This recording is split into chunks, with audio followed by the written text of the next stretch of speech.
인도하심이 함께 하실 것입니다. 묵상기도 들으심으로 예배를 시작합니다. 나무도 좋고 열매도 좋다 하든지 나무도 좋지 않고 열매도 좋지 않다 하든지 하라. 그 열매로 나무를 아느니라. 선한 사람은 그 쌓은 선에서 선한 것을 내고 악한 사람은 그 쌓은 악에서 악한 것을 내느니라. 살아계신 하나님, 오늘도 능력으로 나와 함께 하시는 하나님, 하나님의 참된 위로 가운데, 은혜 가운데 주의 평강을 누리며 살아가게 하옵소서. 주의 좋은 나무가 되기를 원합니다. 선한 열매 맺게 하시고 화평의 열매를 맺는 믿음의 삶이 되게 하옵소서. 주의 권능이 함께하여 주실 줄 믿습니다. 예수님의 이름으로 기도드립니다. 아멘. 주의 음성을 내가 들으니 사랑한단 말일세. 내가 매일 십자가 앞에 더 가까이 가오니 구세주의 흘린 보배 피로써 나를 정케 하소서.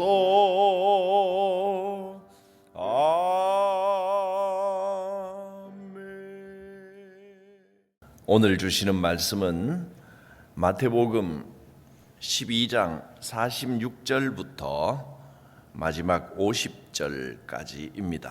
예수께서 무리에게 말씀하실 때에 그의 어머니와 동생들이 예수께 말하려고 밖에 썼더니 한 사람이 예수께 여짜오되 보소서, 당신의 어머니와 동생들이 당신께 말하려고 밖에 서 있나이다 하니 말하던 사람에게 대답하여 이르시되 누가 내 어머니이며 내 동생들이냐 하시고 손을 내밀어 제자들을 가리켜 이르시되 나의 어머니와 나의 동생들을 보라. 함께 보겠습니다.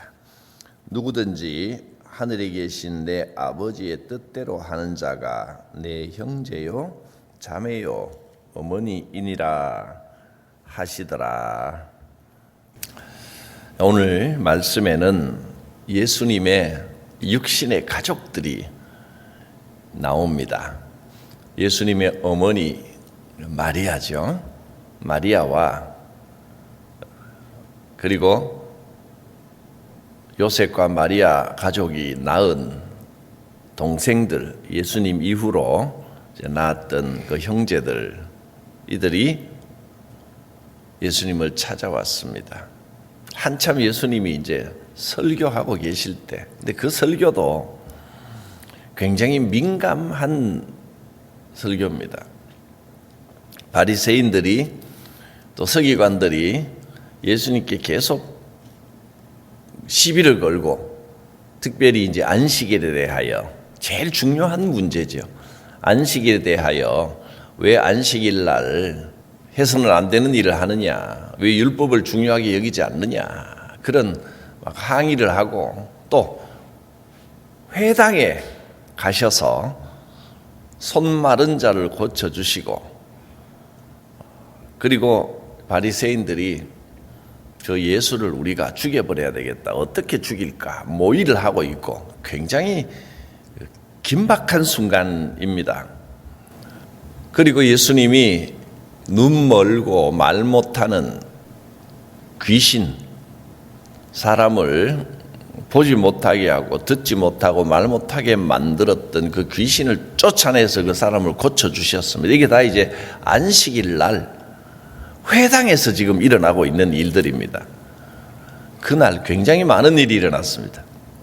그 바리새인들이 저런 일을 하는 거 보니까 저 안식일에 막 사람 고쳐주고 하는 거 보니까 저거는 분명히 하나님의 권능이 아니라 귀신의 왕을 힘입어서 귀신의 힘으로 더 센 귀신을 동원해서 귀신을 쫓아내는 게 아니냐 하고 막 모함을 하고 예수님이 답답하기도 하고 화도 나고 그러셨던 것 같습니다. 저 바리새인들, 저 서기관들이 겉으로는 신앙생활 하는 척하고 있지만 열매를 봐라. 저거 가짜 신앙이다. 그저 회당에만, 교회에만 열심히 온다고 해서 그게 진짜 신앙이 아니다. 열매를 보고 판단해야 된다.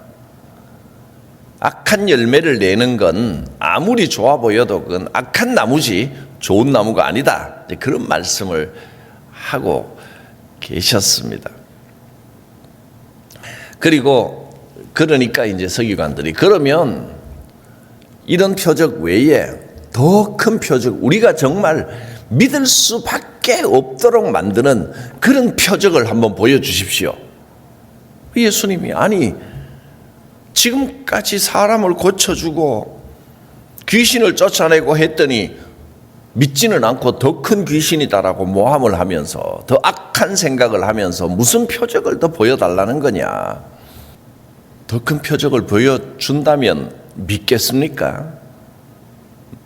오히려 더 완악하게 저거 더 큰 귀신 아니냐 그렇게 말하지 않겠습니까? 그래서 예수님이 무슨 더 큰 표적을 보여달라고 자꾸 요구하는 것이냐.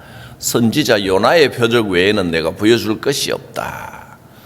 요나가 물고기 배 속에 3일을 있었던 것처럼 인자도 땅 속에 3일을 있으리라. 이렇게 말씀하시고 이 바리새인들과 서기관들은 이게 무슨 말인지 아리송하겠죠. 이런 긴박한 상황입니다.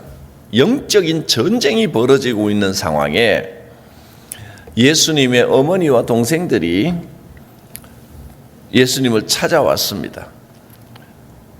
한참 예수님이 이제 말씀을 하고 계실 때 누군가가 옆에 와서 그랬겠죠. 예수님 지금 밖에 어머니하고 동생들이 와 계십니다.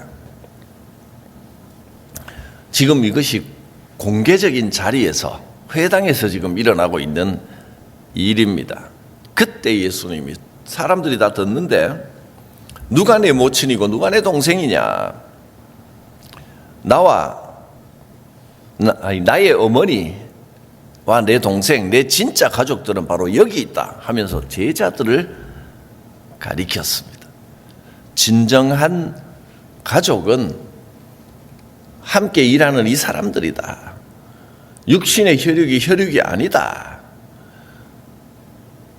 이렇게 보면 참 어떻게 보면 좀 이해가 잘 안 가는 좀 너무하신 거 아닌가 이런 느낌입니다. 근데 이제 마가복음에 보면 똑같은 사건이 나와 있는데 상황이 조금 다르게 묘사가 되어 있습니다. 그래서 마태와 마가가 옛날에 기억했던 것을 복음서를 글로 쓰다 보니까 성령의 감동을 받았더라도 상황에 대해서 약간 다르게 착각을 했는지 아니면 어떤 의도를 메시지를 전할 목적으로 일부러 다르게 썼는지 그건 알 수 없습니다만은 마가복음에는 상황이 조금 다릅니다. 뭐라고 되어 있느냐 하면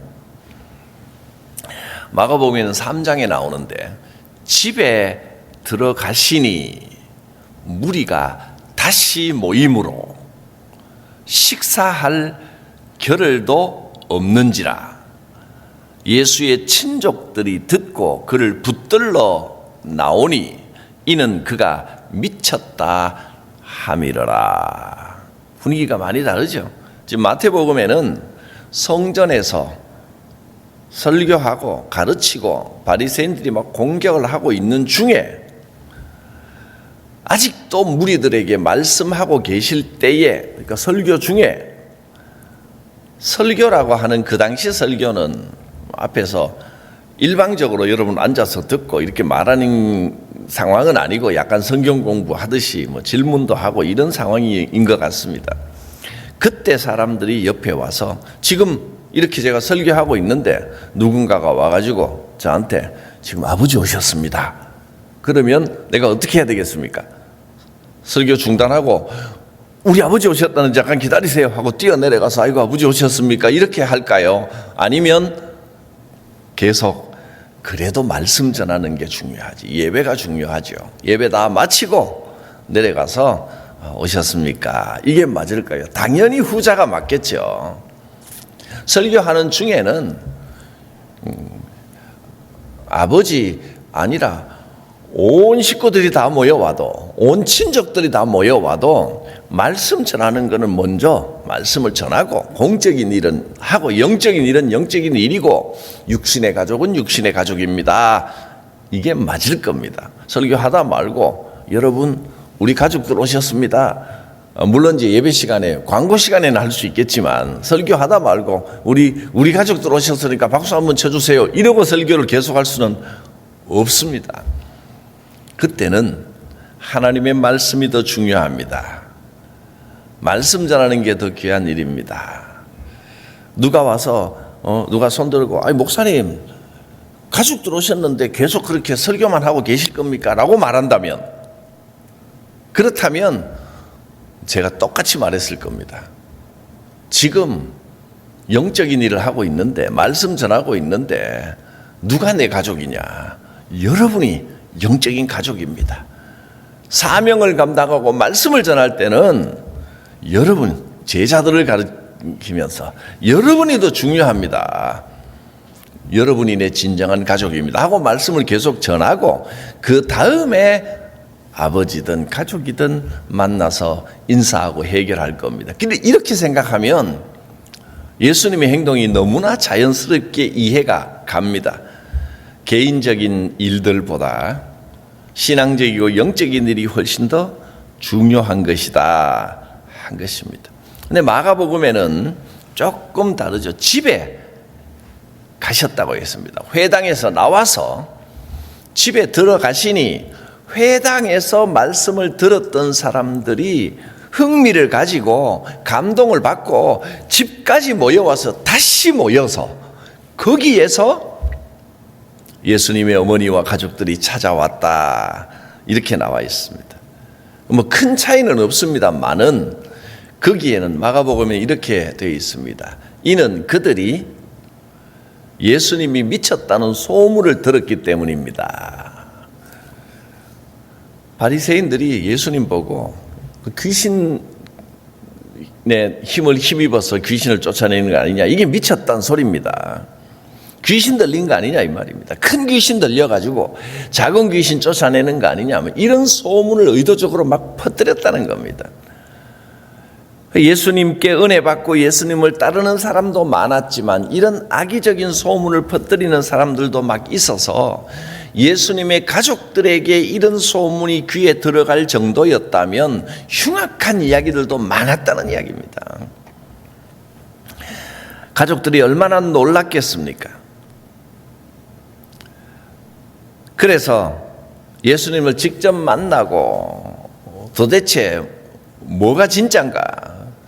예수님의 어머니 마리아조차도, 마리아는 의심할 수가 없습니다. 왜냐하면 예수님을 낳을 때 벌써 천사의 지시를 받고 남자도 모르는 상태에서 성령으로 잉태해서 신비롭게 예수님을 낳았던 기억이 있기 때문에 예수님은 그냥 아들이 아닙니다.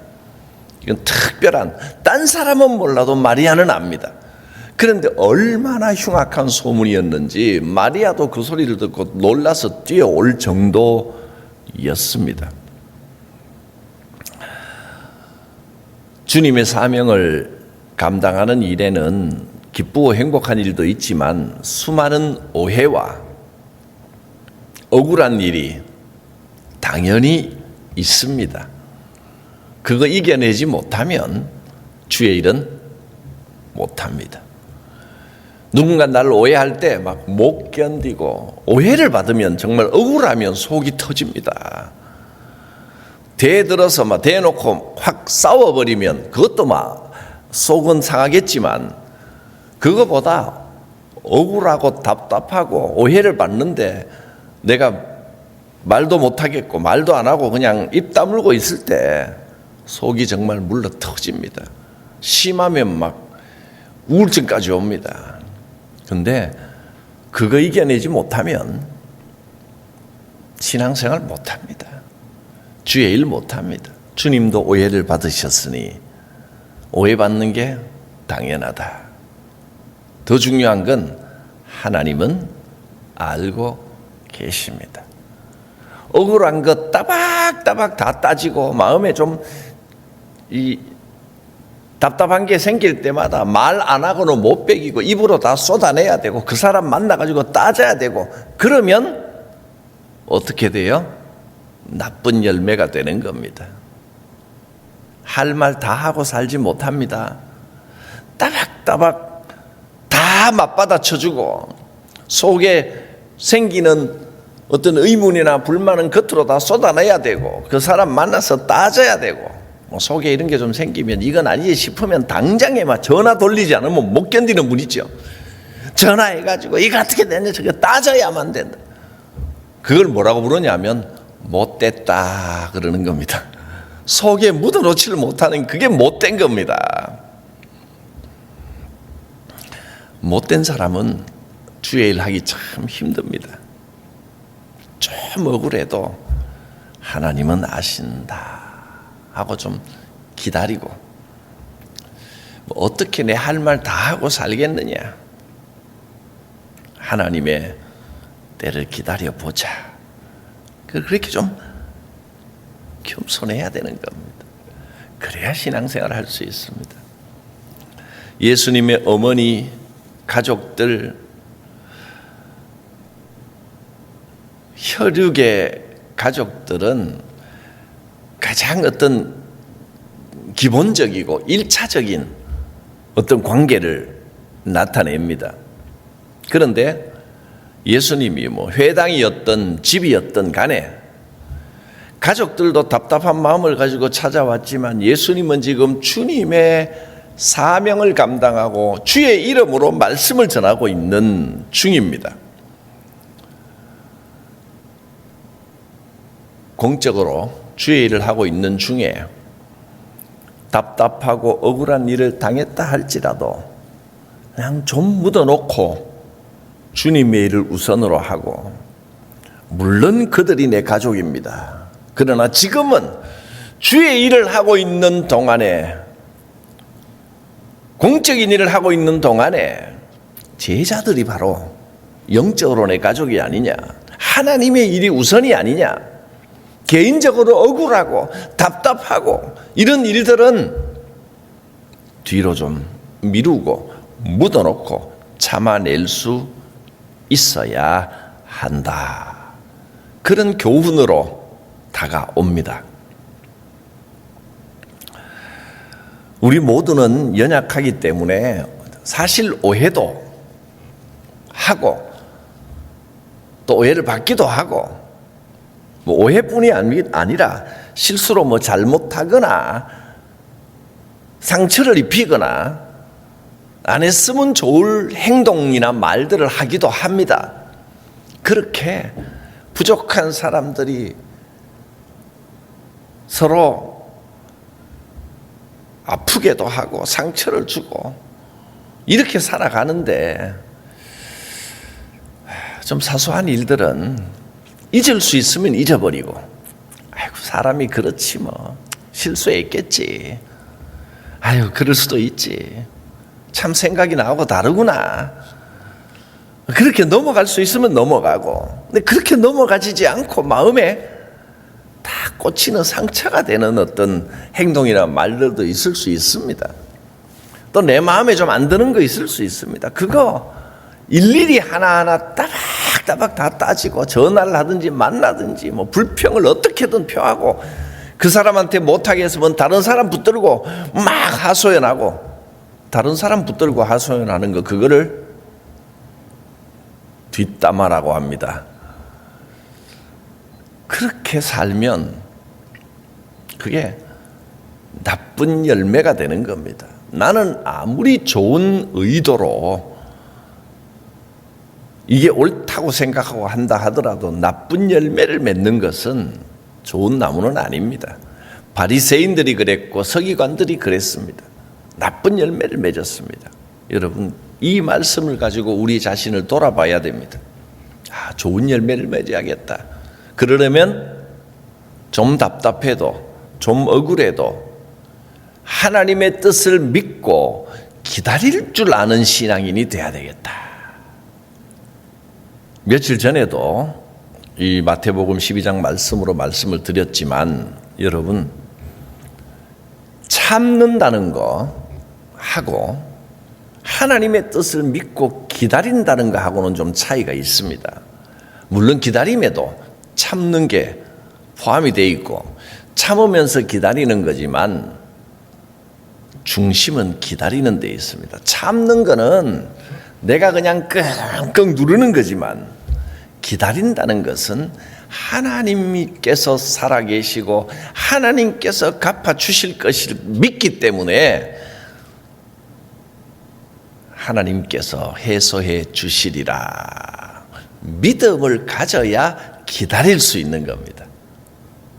우리는 단순히 참는 게 아닙니다.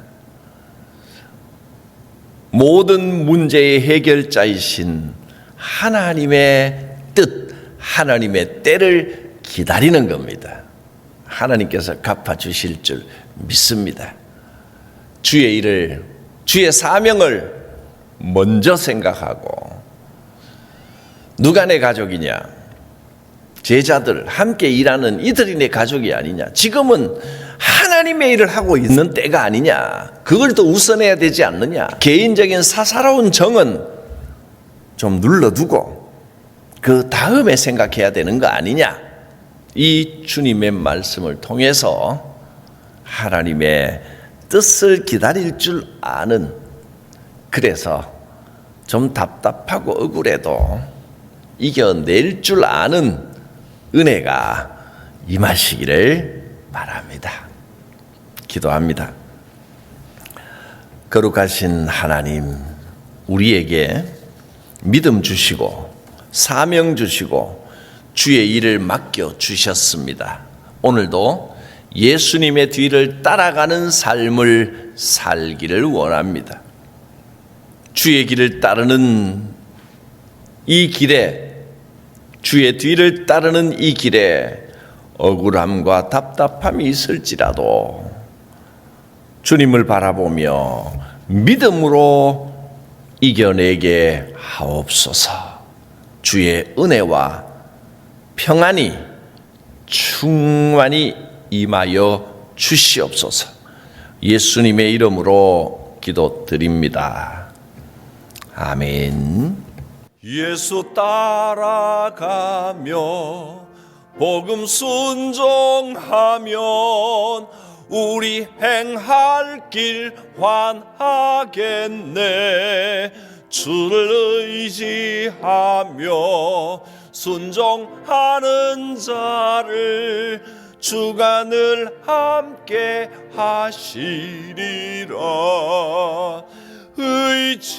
의지하고 순종하는 길은 예수 안에 즐겁고 복된 길이로다. 해를 당하거나 우리 고생할 때 주가 위로해 주시겠네. 주를 의지하며 순종하는 자를 주가 안위해 주시리라. 의지하고 순종하는 길은 예수 안에 즐겁고 복된 길이로다. 남의 짐을 지고 슬픔 위로하면 주가 상급을 주시겠네. 주를 의지하며 순종하는 자를 항상 복 내려 주시리라. 의지하고 순종하는 길은 예수 안에 즐겁고 복된 길이로다.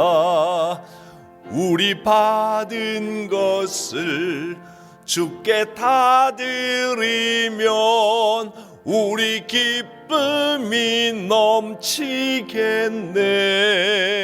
주를 의지하며 순종하는 자를 은혜 풍성케 하시리라. 의지하고 순종하는 길은 예수 안에 즐겁고 복된 길이로다. 주를 힘입어서 말씀 잘 배우고 주를 모시고 살아가세. 주를 의지하며 항상 순종하면 주가 사랑해 주시리라. 의지하고 순종하는 길은 예수 안에 즐겁고 복된 길이로다. 주님 가르치신 기도드립니다. 하늘에 계신 우리 아버지, 아버지의 이름을 거룩하게 하시며 아버지의 나라가 오게 하시며 아버지의 뜻이 하늘에서와 같이 땅에서도 이루어지게 하소서. 오늘 우리에게 일용할 양식을 주시고 우리가 우리에게 잘못한 사람을 용서하여 준 것 같이 우리 죄를 용서하여 주시고 우리를 시험에 빠지지 않게 하시고 악에서 구하소서. 나라와 권능과 영광이 영원히 아버지의 것입니다. 아멘. 주 성령께서 오늘도 우리의 마음을 굳건하게 붙들어 주시고 평안을 주시기를 원합니다. 주 안에서 참 평강을 허락하여 주옵소서. 능력의 주님께서 지켜주시고 인도하여 주실 줄 믿습니다. 주여 부르고 기도합니다. 주여